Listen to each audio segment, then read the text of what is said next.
ایک سوال یہ شوال میں خاص طور سے سامنے آتا ہے کہ جو شوال کے 6 روزوں کی فضیلت ہے،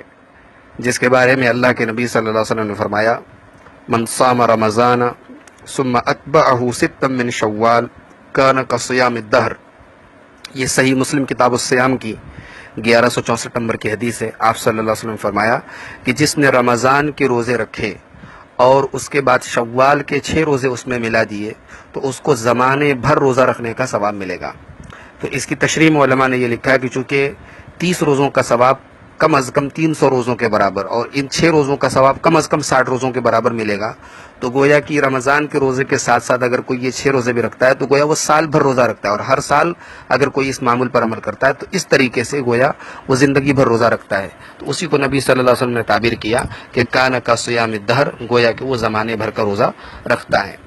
اس حدیث کے تعلق سے ایک سوال یہ سامنے آتا ہے کہ جیسے عورتوں کے جو روزے چھوٹ جاتے ہیں ان کی ماہواری کی وجہ سے یا حیض کی وجہ سے، یا بعض لوگ بیماری وغیرہ کی وجہ سے ان کے روزے چھوٹ جاتے ہیں، تو اب ظاہر سی بات ہے کہ ان کے جو بھی روزے چھوٹے ہیں تو کیا وہ پہلے ان روزوں کی قضا کریں گے اس کے بعد شوال کے یہ روزے رکھیں گے، یا شوال کے یہ روزے رکھے جا سکتے ہیں اور بعد میں ان کی قضا کبھی بھی کی جا سکتی ہے؟ تو دیکھیے، اس بارے میں اگرچہ علماء کا اختلاف ہے، لیکن راجح بات یہ ہے کہ چونکہ شوال کے 6 روزے جو ہیں وہ شوال کے ساتھ خاص ہیں، ان کو ہم بعد میں یعنی ذی القعدہ میں ذی الحجہ میں نہیں رکھ سکتے، لیکن جہاں تک قضا روزے کا مسئلہ ہے تو وہ اگلے رمضان کے پہلے ہم کبھی بھی کر سکتے ہیں۔ لہٰذا اگر کوئی شخص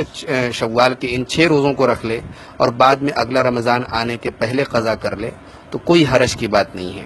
اور جو بعض علماء نے یہ کہا ہے کہ نبی صلی اللہ علیہ وسلم نے جو فضیلت بتائی تو اس میں آپ نے من صام رمضان کہا کہ جس نے رمضان کے روزے رکھے، تو اب ظاہر سی بات ہے جس مرد کے یا عورت کے روزے چھوٹے ہیں تو وہ اس حدیث میں کہاں آیا جب تک وہ قضا نہ کر لے، تو یہ استدلال صحیح نہیں ہے، اس لیے کہ عورت کے جو روزے چھوٹے ہیں وہ مجبوری کے تحت چھوٹے ہیں، اور باقی بھی جو شخص جو ہے عذر کی وجہ سے اور بیماری کی وجہ سے روزہ چھوڑ رہا ہے تو پھر وہ من صام رمضان میں داخل ہو گیا، اس لیے کہ خود اللہ تعالیٰ نے اس کو یہ اختیار دیا ہے کہ فعدۃ من ایام اخر، جو بیمار ہو یا مسافر ہو تو وہ بعد میں دوسرے دنوں میں کبھی بھی پورا کر لے، اس میں شوال کی قید نہیں ہے۔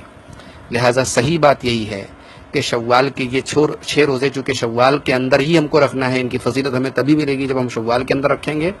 لہٰذا شوال کی یہ 6 روزے اگر کوئی پہلے رکھ لے اور قضا روزے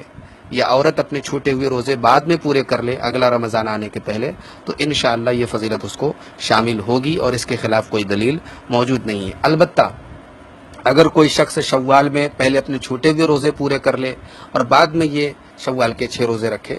تو اور بہتر صورت ہے، تاکہ وہ ہر قسم کے اختلاف سے باہر نکل جائے، لیکن بہرحال اس کی گنجائش موجود ہے کہ وہ ان 6 روزوں کو شوال میں کبھی بھی رکھ لے، چاہے وہ لگاتار رکھے چاہے وہ ناگا کر کے رکھے، پورے شوال میں وہ کبھی بھی رکھ سکتا ہے، اور بعد میں جو چھوٹے ہوئے روزے ہیں وہ آئندہ رمضان کے پہلے پورا کر لے تو انشاءاللہ اس فضیلت کا وہ حقدار ہو جائے گا۔ واللہ اعلم بالصواب، والسلام علیکم ورحمۃ اللہ۔